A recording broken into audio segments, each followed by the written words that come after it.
Tu sú nagrávania, tak rec przygotowania na produkciju, na muziku Jura Mieczka, Wendische Schifffahrt. In der wielkim dobra atmosfera, żywa, z ensemblem, z interpretami, in einem jazosobne wielko krzasna żywa. A to niebo tego je to mi so mi spodobало, że my produkujemy z takim wielkim dobrym ensemblem Juro muzyku. To będzie na wielkim krzasna, wielkim dobra wiec.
Juro je to tak briljantne, groteskne aranžoval, tež ubjekte instrumenta. Ne?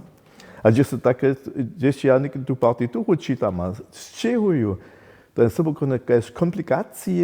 komplikovane struktury, to sú hej, dobrý instrument, môže to přesadiť. Es ist modern auf gewisse Weise, aber auch klassisch. Und dann gibt es da diese Ausbrüche, die so an Schönberg erinnern.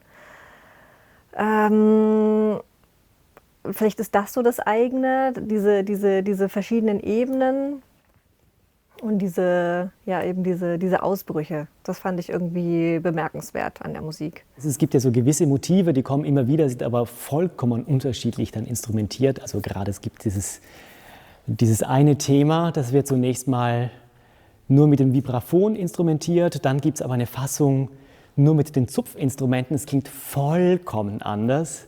Oder dann eine Fassung mit den Bläsern plus Akkordeon. Und jedes Mal, wenn das kommt, ist es eigentlich eine vollständig andere Musik, obwohl es dasselbe Thema ist. So wie ein Thema, das man auf Reisen schickt. Und das ist so wie, man hat einen Kern, der bleibt gleich, aber das Gewand, das man eben ansieht, wird jedes Mal vollkommen anders. Ein Thema, das sich verkleidet.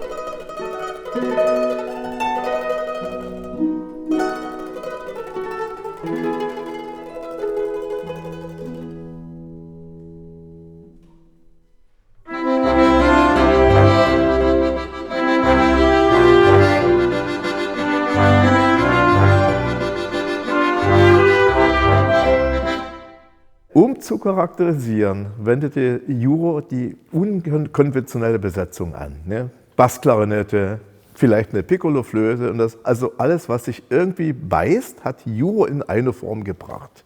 Und genau diese dissonante Schärfe, ne? Und die Reibungen, die harmonischen Reibungen, die charakterisieren auch, dass die Welt noch gar nicht so harmonisch ist, wie man sagt.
Das sind für mich sowas wie Symbole. Also ich etabliere etwas, mache einen Schnitt, bringe was komplett anderes rein und komme wieder in diese Welt zurück.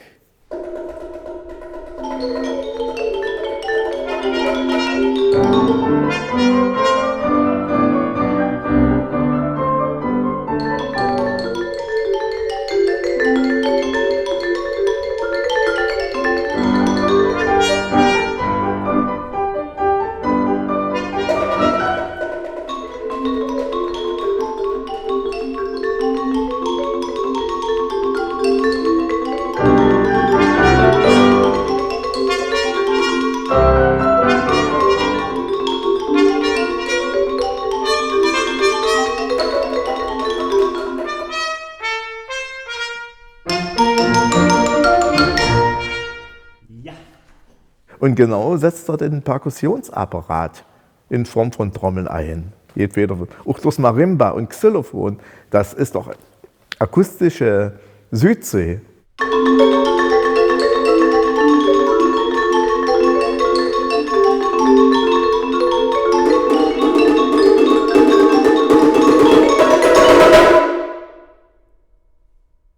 Juro kann auch ein richtiger Schelm sein.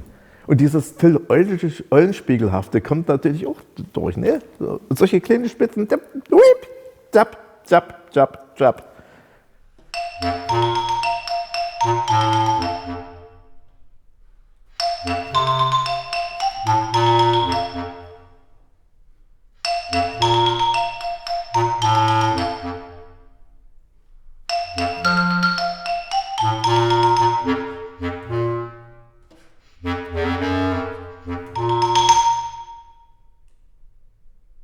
Als wir damals United Berlin kennenlernten, das war in Bautzen, ich glaube 1991, war das erste Konzert. Also Juro hat schon darauf bestanden, wir nehmen kein anderes Ensemble, nur dieses. Also er musste eine innere Wünschelrute gehabt haben, also den richtigen Riecher. Ja, und das hat dann natürlich zu der Freundschaft geführt und es war eben aufgrund dessen die jahrzehntelange wunderbare Zusammenarbeit. Das war von Anfang an irgendwie eine gute, schöne, vertrauensvolle Verbindung und Basis gab es immer. Und es war von Anfang an eine bilaterale Zusammenarbeit, muss man wirklich sagen. Also ohne ihn wäre es auch nicht geworden. Denn das war mir immer klar, wie er vor Ort auch dafür kämpfen musste und dafür sorgen musste, dass es passieren kann. Nicht nur finanziell, auch räumlich und so weiter, was da alles dranhängt, bis zum Plakat. Und mit seinen Aufführungen war er für uns der Komponist, der am häufigsten gespielt wurde. Wir haben 2 Personal-CDs gemacht und das wird jetzt die dritte. Geht ein Kamel durchs Nadelöhr, geht durch ein Flaschenhals noch mehr. Wie Adam grob und Eva spann, man in der Flasche sehen kann. Weltwunder 7 an der Zahl und auch das heilige Abendmahl. Den Kaiser Karl, den Dschingis Khan, sogar die Lieder mit dem Schwan, den Zaren Peter, wie er grad sein erstes Schiff gezimmert hat, den Luther Martin, wie er leibt und fleißig neu die Bibel schreibt, den böhmschen Räuber Karasek, Turmvater Jan hoch auf dem Reck, Denkmäler, Schlösser, Burgruinen, das erste Dampfmobil auf Schienen, ein Bergwerk, einen Kupferhammer, den Doktor Faust in Gretchens Kammer,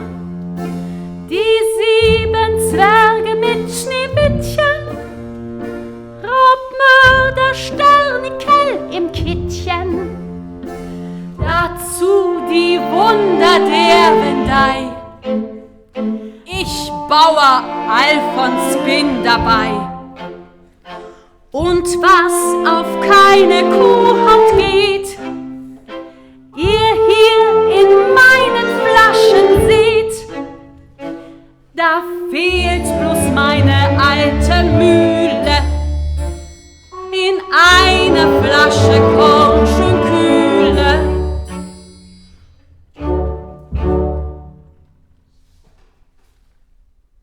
Vielleicht grundsätzlich zu dem Projekt fand ich es super, sozusagen eine Ersteinspielung aufzunehmen.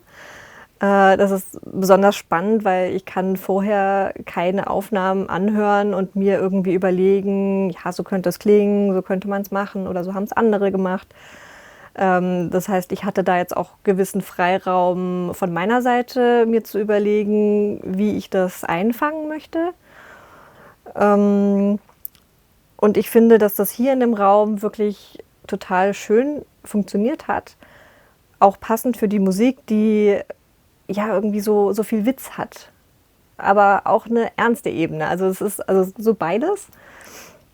Und ja, mir hat das total viel Spaß gemacht.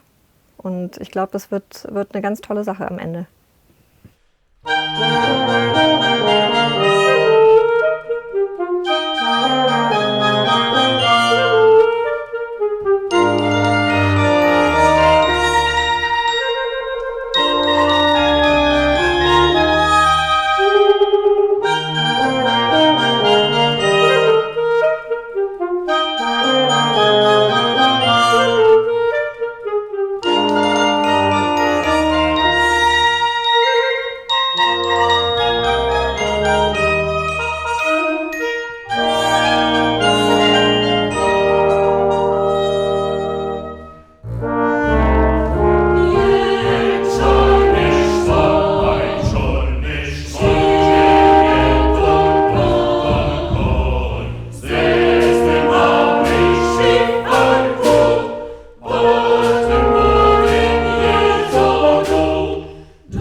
irgendwie so was Volkstümliches, finde ich. Und also auch sowas, was so ganz nah am Menschen ist. Das Nudelholz, mein ganzer Stolz nach Tirol, nach Glunz, Spornstreichs, wenn ich es schicken, Tante Moscha, der Nudeldicken und den Onkel Franz, gleich nach diesem Tanz. Hier hatte fast jedes Instrument sein eigenes Mikrofon und das waren in dem Fall 24 Mikrofone. Genau, und die mische ich dann.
Man kann sich das so vorstellen, ich habe jetzt eine riesengroße Menge an Musikschnipseln und die setze ich jetzt zu Hause am Computer so zusammen, dass das möglichst beste Ergebnis dabei rauskommt. Ohne Fehler, mit der besten Balance, mit den musikalisch überzeugendsten Fassungen sozusagen. Und das wird aber auch noch vom Dirigenten und diversen anderen Leuten angehört. Die dürfen sich dann auch Korrekturen wünschen natürlich. Da gibt es immer mehrere Runden, das heißt, es ist auch ein bisschen längerer Prozess. Und am Ende wird das noch gemischt, also klanglich natürlich, und gemastert und irgendwann ist dann die CD fertig. An der Pitzkowitzka-Mühle kam ein Mann daher. Und der schiffte uns zum Ziele bis ins ferne Meer.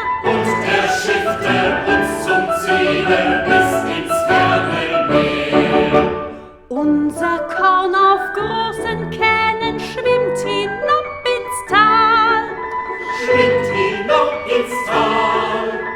Wenn wir an der Reling lehnen, läuft voll der Kanal.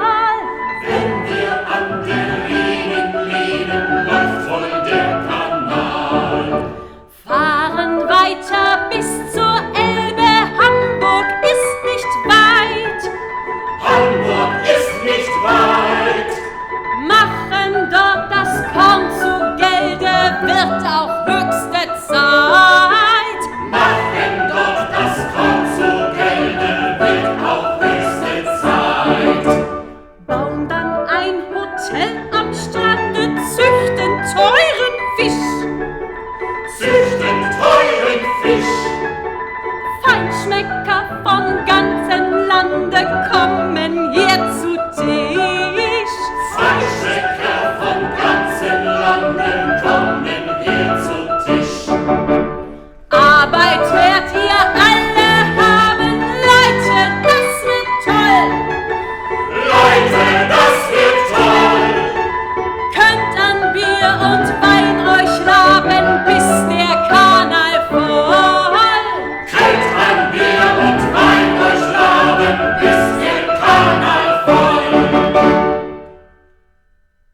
In diesen Produktionen von Aufnahmen für CDs war Juro immer sehr präsent. Er war immer sehr gut vorbereitet und er war aktiver Teil des Prozesses bei der Aufnahme. Also er hat da schon seine Wünsche angemeldet, seine Entdeckungen an Fehlern auf Seiten der Interpreten, auch auf Seiten seiner Partitur womöglich. Ich weiß jetzt nicht mehr, ob es wirklich so vorkam, aber dazu war er absolut in der Lage. Er war kein Mensch, der dann sagte, es ist nicht mein Fehler, ihr habt was verkehrt gemacht. Also das war nicht seine Art. In einer Stunde, sagt sie, und da musste gehen. Noch eine Stunde, sagt sie, ach, das ist nicht schön. Nach Frankreich musste, sagt sie, ach, wie ist das schwer. Ach, wenn doch, sagt sie, erst der Krieg zu Ende wär. Diesen Himmelsbrief, sagt sie, steckst du da ein. Du sollst vor jeder Kugel, sagt sie, sicher sein. Und wenn's brenzlig wird, sagt sie, das ist nicht schwer. Darin's Leben feste, sagt sie hinterher. Und deine Sachen, sagt sie, hab ich auch gepackt. Ein paar Zigarren, sagt sie, hab ich eingesackt. Gib deinem Hauptmann eine, sagt sie, die sind gut. Damit der Kerl, sagt sie, dir nichts zu Lede tut. Juros kompositorische Arbeiten sind ja sowieso bildlich verglichen wie Intarsienarbeiten. Die sind ganz präzis ausnotiert, da ist kein Spalt, also kein Zentimeter Luft für irgendwie in die Nebensächlichkeit. Ja? Es ist alles hieb- und stichfest.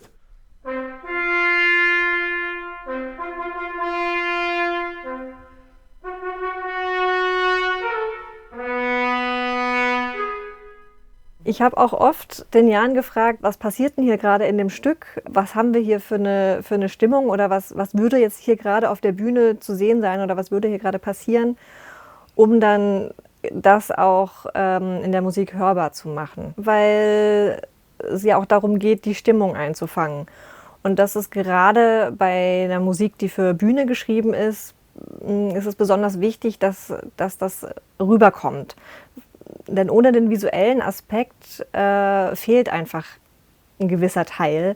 Und es muss noch viel stärker über die Musik dann kommuniziert werden. Und das sehe ich dann auch als meine Aufgabe, das einzufordern. Man soll sich vorstellen, dass dieses Horn von einem Kriegsinvaliden ohne Zähne gespielt wird. Oh, okay. Gilt das für alle? Gilt für alle anscheinend. Ah, verstehe. Gnadenlos drüber weggehen. Und letztendlich steht es in der Partitur. Also es steht da, bitte mit Kieksern, bitte mit Fehlern und dann muss das so sein.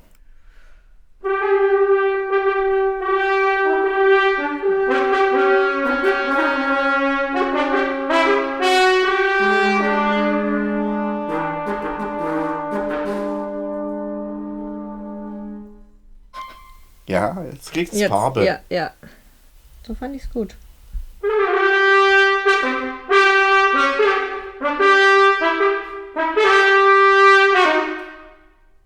Und wopisujo tam vysoby, co se byli ze wojny invalide, oni museli takie krzywe grasz na nastroju, do gulasz to ukaże, aż je ten muzyka to był chory, a nie miał zuby, a dlatego nie miał takie zwyki dasz pojedne.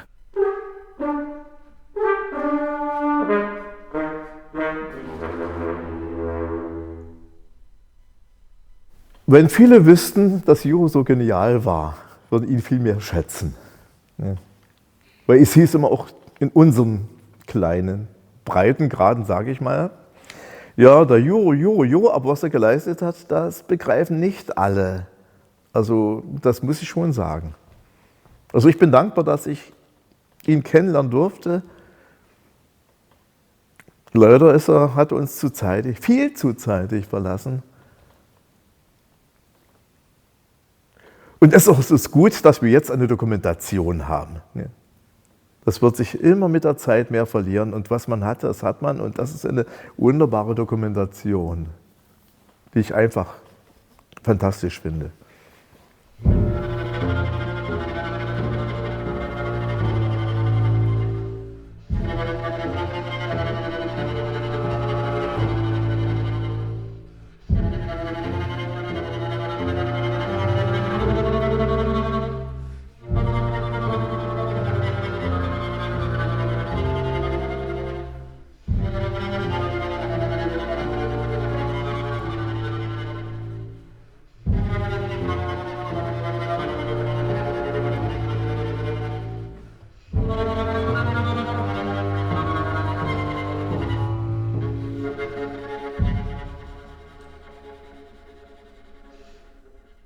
Einerseits hat man so eine Partitur, beschäftigt sich damit und entwickelt eine Klangvorstellung, wie das wahrscheinlich sein sollte, aber man hört sich das dann doch an und da gibt es dann doch so einen kreativen, improvisativen Aspekt dabei. Man hört sich das dann an und sagt, da gibt es eine erste Ebene, diese Musik kommt zuerst mal auf eine gewisse Art rüber, aber man merkt, da ist noch eine andere Ebene darunter und die möchte man ja irgendwie finden. Das ist sowieso ein Graben.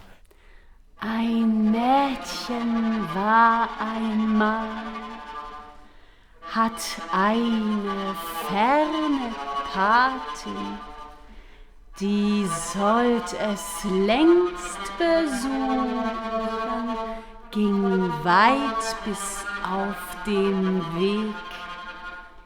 4 Hunde trugen Sensen, 4 Katzen trugen Harken. Gesinde war's der Patin, vom Hoftor Rattenmäuse, verschleppten altes Brot.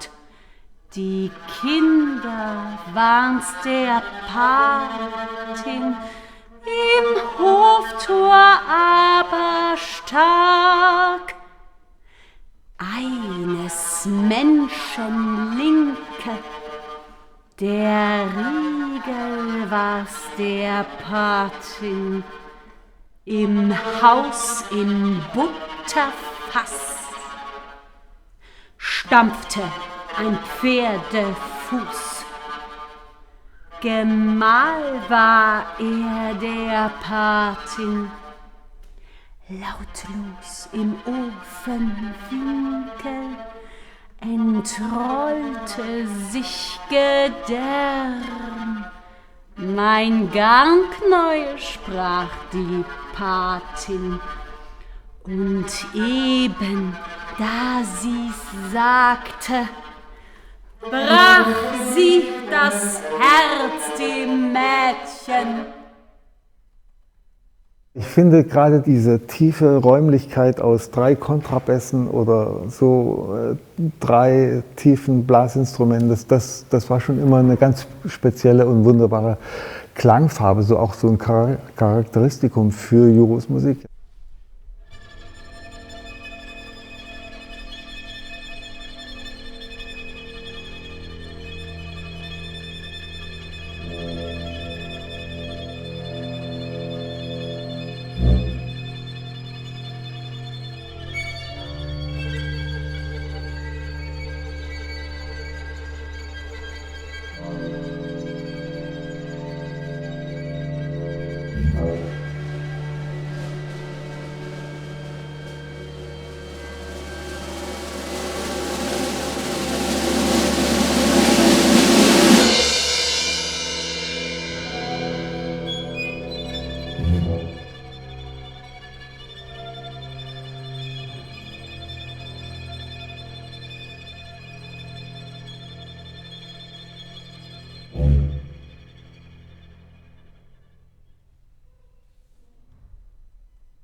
Ja, možno spraviť,